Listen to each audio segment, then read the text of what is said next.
माननीय प्रधानमंत्री जी को अहोम के पारंपरिक गामोसा एवं आहोम राज के किया जा रहा है। ये राजचिन्ह एक पंख वाले ड्रैगन की शेर जैसी आकृति है। साथ ही हम माननीय प्रधानमंत्री जी को आहोम के पारंपरिक खाम शैली में बनाई गई राम लल्ला की पेंटिंग भी भेंट कर रहे हैं।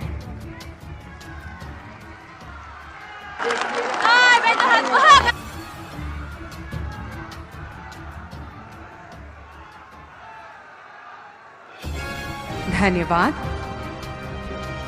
এতিয়া মই অসমৰ মাননীয় মুখ্যমন্ত্ৰী ডক্টৰ হিমন্ত বিশ্ব শৰ্মাদেৱক আদৰণি ভাষণ প্ৰদান কৰিবলৈ অনুৰোধ জনাইছোঁ।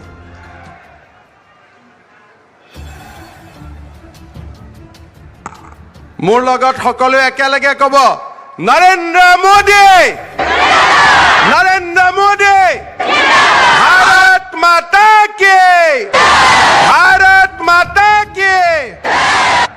লাখপতি বাইদেউসকলে অলপ ডাঙৰ কৰি কওক, নৰেন্দ্ৰ মোদী, নৰেন্দ্ৰ মোদী।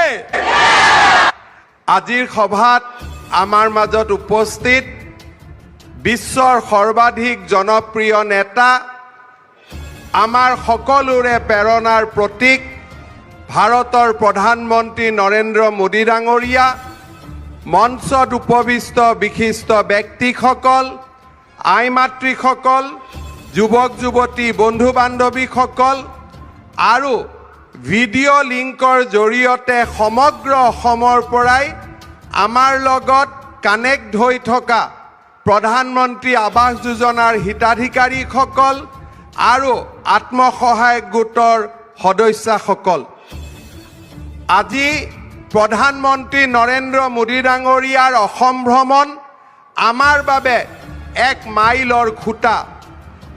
2014 চনৰ পিছত এয়া প্ৰধানমন্ত্ৰী নৰেন্দ্ৰ মোদী ডাঙৰীয়াৰ 16তম অসম ভ্ৰমণ। তেখেত 16 বাৰ আমাৰ অসম ভূমিলৈ আহিছে।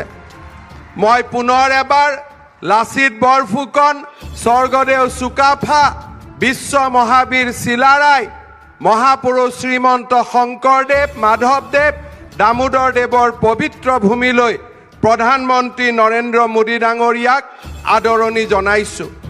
আজি আমাৰ বাবে অত্যন্ত আনন্দৰ কথা যে ৰাতিপুৱা 5:30 বজাতে প্ৰধানমন্ত্ৰী ডাঙৰীয়া কাজিৰঙাৰ অভয়াৰণ্যলৈকে গৈছে আৰু কাজিৰঙাৰ অভয়াৰণ্যৰ ভিতৰত 2 ঘণ্টাতকৈ বেছি সময় কটাই তেখেতে অসমবাসীক গৌৰৱান্বিত কৰিছে।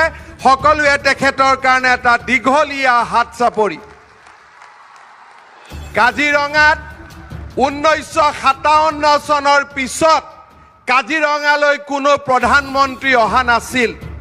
ভাৰতৰ প্ৰধানমন্ত্ৰী যেতিয়া অসমৰ ৰাজ্যসভাৰ সাংসদ আছিল তেতিয়া সেইগৰাকীও প্ৰধানমন্ত্ৰী অসমলৈ আহি কাজিৰঙা অভয়াৰণ্যলৈ যোৱাৰ সময় পোৱা নাছিল। কিন্তু প্ৰধানমন্ত্ৰী নৰেন্দ্ৰ মোদীয়ে এটি নিশা কাজিৰঙাত কটাই আমাক সকলোকে গৌৰৱান্বিত কৰিলে। মই অসমবাসী ৰাইজৰ হৈ তেখেতক পুনৰ এবাৰ ধন্যবাদ জনাইছোঁ। অলপ আগতে হোলোঙা পাৰত উপস্থিত হৈ অসমীয়াৰ সাহস, শৌৰ্য আৰু বীৰ্যৰ প্ৰতীক লাচিত বৰফুকনৰ 125 ফুটৰ এটা সুউচ্চ প্ৰতিমা প্ৰধানমন্ত্ৰী নৰেন্দ্ৰ মোদী ডাঙৰীয়াই শুভ উদ্বোধন কৰে। লাচিতৰ এই প্ৰতিমাই অসমৰ নৱপ্ৰজন্মক সদায়ে সাহস যোগাব, প্ৰেৰণা যোগাব আৰু ৰাষ্ট্ৰ নিৰ্মাণ আৰু অসমক ভাৰতৰ সৰ্বশ্ৰেষ্ঠ ৰাজ্য কৰাৰ বাবে প্ৰেৰণা যোগাব, তাক আমি আশা কৰিছোঁ। শ্ৰদ্ধাৰ ৰাইজ, আজি আমাৰ বাবে গৌৰৱৰ কথা যে এই মঞ্চৰ পৰাই প্ৰধানমন্ত্ৰী নৰেন্দ্ৰ মোদী ডাঙৰীয়াই 5,55,550 জন হিতাধিকাৰীক প্ৰধানমন্ত্ৰী আৱাস যোজনাৰ গৃহ প্ৰদান কৰিব। 5,55,550 জন ব্যক্তিয়ে আজি বাসস্থানৰ সুবিধা লাভ কৰিব। দৰিদ্ৰ আৰু মুৰ্মুষজনে এটা নিজৰ ঘৰত থাকিব পাব। ইয়াতকৈ আমাৰ আনন্দৰ কথা একো নাই। মই পুনৰ এবাৰ সকলোকে প্ৰধানমন্ত্ৰী ডাঙৰীয়ালৈ কৃতজ্ঞতা জনাবলৈ অনুৰোধ কৰিছোঁ। আজি এইখন মঞ্চৰ পৰাই প্ৰধানমন্ত্ৰী নৰেন্দ্ৰ মোদী ডাঙৰীয়াই তিনিচুকীয়া মেডিকেল কলেজৰ শুভ উদ্বোধন কৰিব আৰু শিৱসাগৰত এখন নতুন মেডিকেল কলেজৰ আধাৰশিলা স্থাপন কৰিব। এই মঞ্চৰ পৰাই প্ৰধানমন্ত্ৰী ডাঙৰীয়াই ডিগবৈ শোধনাগাৰৰ কেপাচিটি বৃদ্ধিৰ বাবে এটা বিৰাট ডাঙৰ প্ৰকল্পৰ আৰম্ভণি কৰিব। গুৱাহাটী ৰিফাইনেৰীৰ প্ৰকল্প বৃদ্ধিৰ বাবে এটা ডাঙৰ প্ৰকল্পৰ উদ্বোধন কৰিব। বি বৰুৱা কেঞ্চাৰ হস্পিটালৰ বাবে 300 কোটি টকাৰ এক প্ৰকল্পৰ শুভ আৰম্ভণি কৰিব আৰু দ্বৈত ৰেলপথৰো আজি প্ৰধানমন্ত্ৰী নৰেন্দ্ৰ মোদী ডাঙৰীয়াৰ আশীৰ্বাদেৰে অসমত আজি 2টা স্থানত দ্বৈত ৰেলপথ সম্প্ৰসাৰিত হ'ব। এসময়ত বাৰাউনীলৈকে তেল লৈ যোৱাৰ বাবে আমি নতুন দিল্লীক বেয়া পাইছিলোঁ। আজি প্ৰধানমন্ত্ৰী ডাঙৰীয়াই শোধনাগাৰৰ সম্প্ৰসাৰণ কৰিব।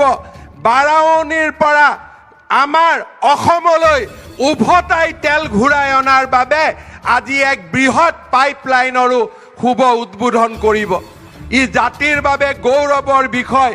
আজিৰ দিনটোতেই প্ৰধানমন্ত্ৰী ডাঙৰীয়াই 18,000 কোটি টকাৰ প্ৰকল্প অসমবাসীক উপহাৰ দিব।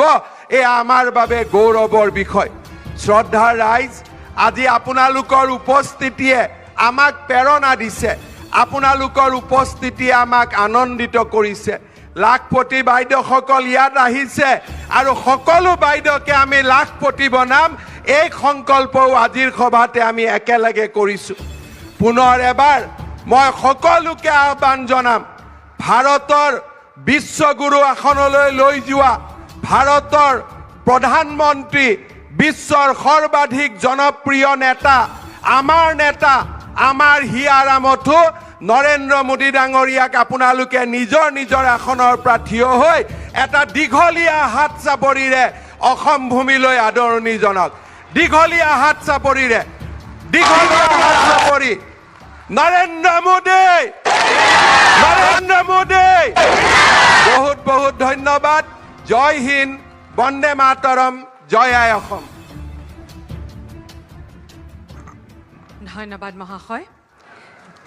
देवियों सज्जनों, आज हमारे राज्य के विकास के लिए एक गौरव का दिन है। आज माननीय प्रधानमंत्री जी लगभग 17,500 करोड़ के महत्वाकांक्षी परियोजनाओं का लोकार्पण एवं शिलान्यास करेंगे। अब मैं माननीय प्रधानमंत्री जी से निवेदन करूंगी कि वे कृपया अपने कर कमलों से रिमोट का बटन दबाकर आभासी रूप से यह शुभ कार्य संपन्न करें।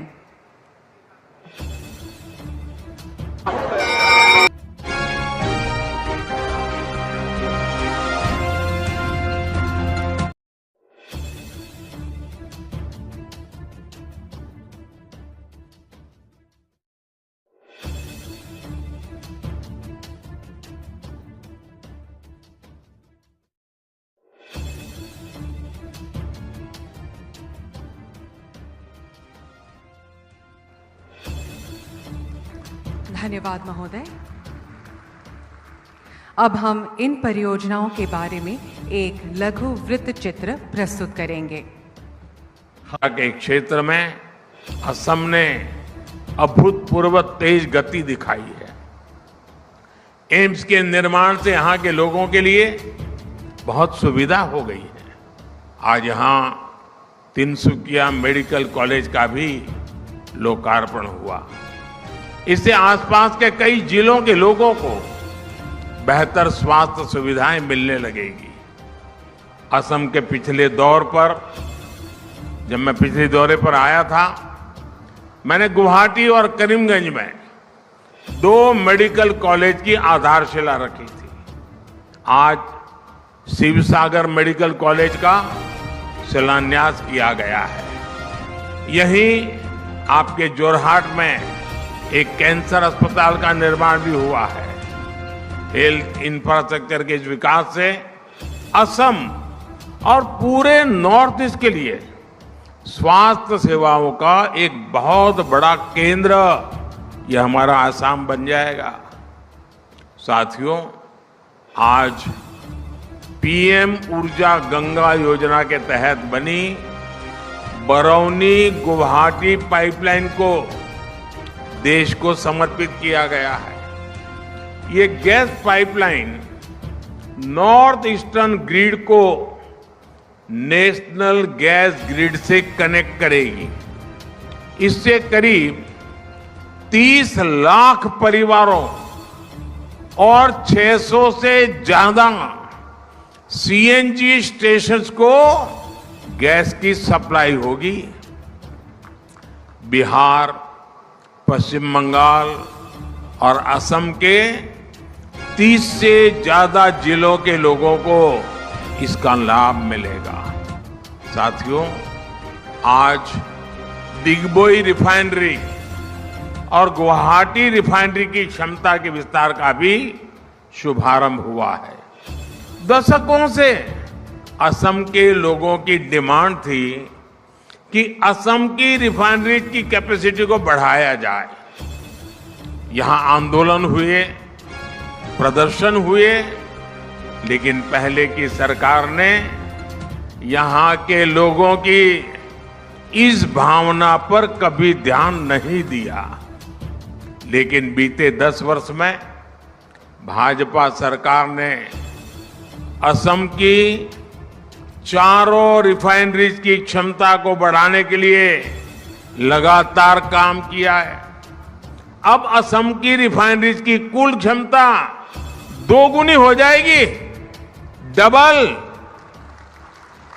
और इसमें भी नुमालीगढ़ रिफाइनरी की क्षमता तो 3 गुनी होने जा रही है। 3 प्रधानमंत्री गरीब कल्याण अन्न योजना, the world's largest food security scheme, under which since the year 2020, 80 crore poor people. इरादा हो तो काम भी मजबूती से और तेज गति से होते हैं।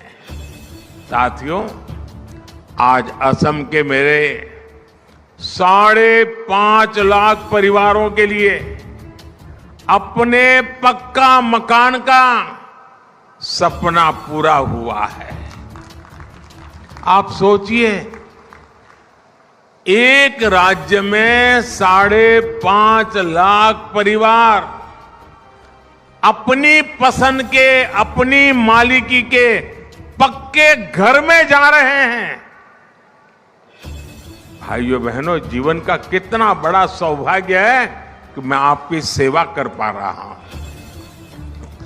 भाइयों बहनों, कांग्रेस की सरकारों के समय, उस समय जहां लोग एक एक घर के लिए तरसते थे, वहीं हमारी सरकार एक एक दिन में, आप देख रहे हैं अकेले आसाम में 5.5 लाख गरीबों को दे रही है। 5.5 लाख घर। और एक घर ऐसे ही 4 दीवारें नहीं है।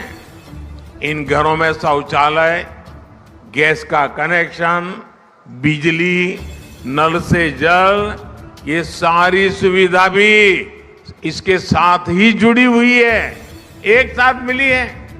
असम में अब तक ऐसे 18 लाख परिवारों को पक्का मकान दिया जा चुका है। और मुझे खुशी है कि पीएम आवास योजना के तहत दिए गए ज्यादातर घर महिलाओं के नाम रजिस्टर्ड किए गए हैं।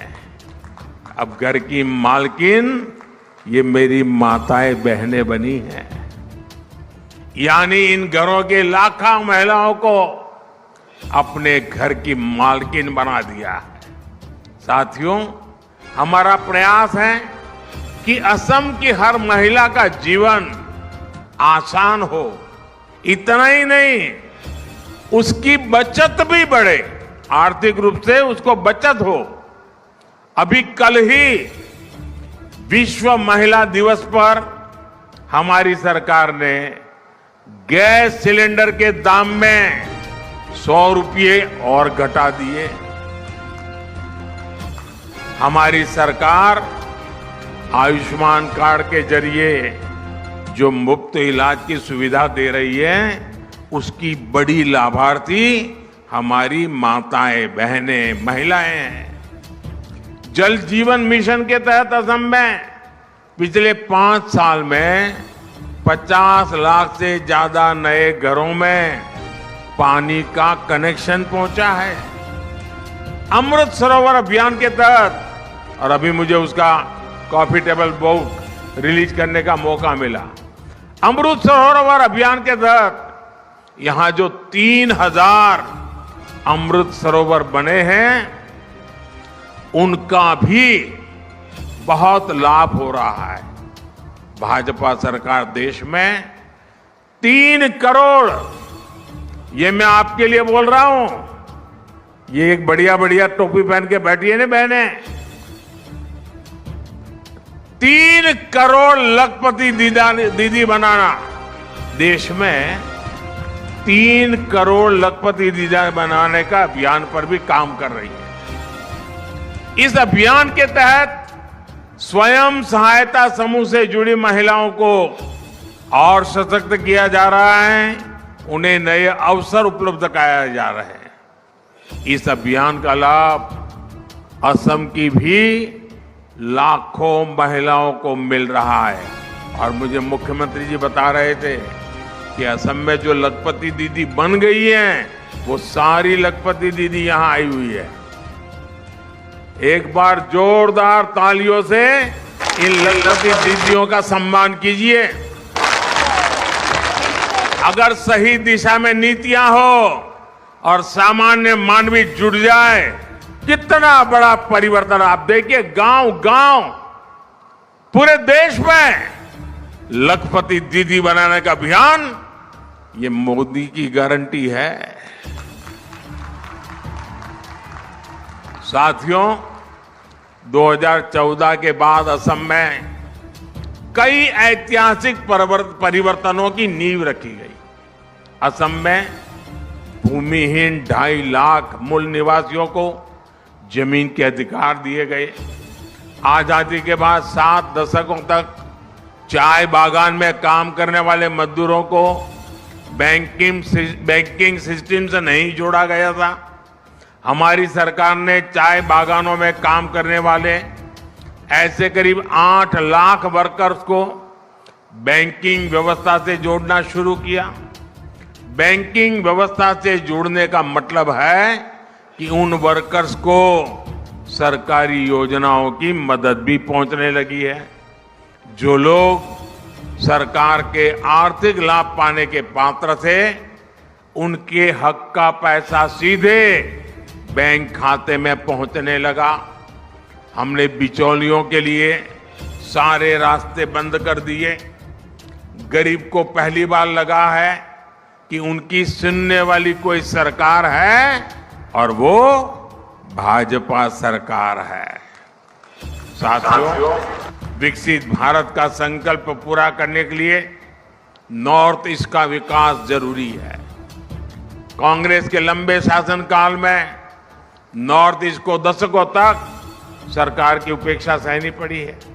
विकास की कई परियोजनाओं का शिलान्यास करके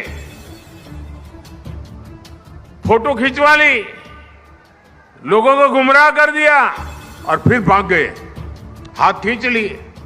लेकिन मोदी पूरे नॉर्थ ईस्ट को अपना परिवार मानता है। इसलिए हमने उन प्रोजेक्ट को भी पूरा करने पर फोकस किया जिन्हें वर्षों से लटकाया जा रहा था, कागज पर लिख करके छोड़ दिया गया था। भाजपा सरकार ने सराय घाट पर दूसरे ब्रिज, ढोला सदिया ब्रिज और बोगीबील ब्रिज का काम पूरा कर उन्हें देश की सेवा में समर्पित किया। हमारी सरकार के दौरान ही बराक घाटी तक ब्रॉड गेज रेल कनेक्टिविटी का विस्तार हुआ। 2014 के बाद यहां विकास को गति देने वाले कई प्रोजेक्ट शुरू हुए। जोगी धोपा में मल्टी मॉडल लॉजिस्टिक पार्क का निर्माण शुरू हुआ। ब्रह्मपुत्र नदी पर 2 नए पुल बनाने को मंजूरी मिली। 2014 तक असम में सिर्फ एक नेशनल वाटरवे था। आज उत्तर पूर्व में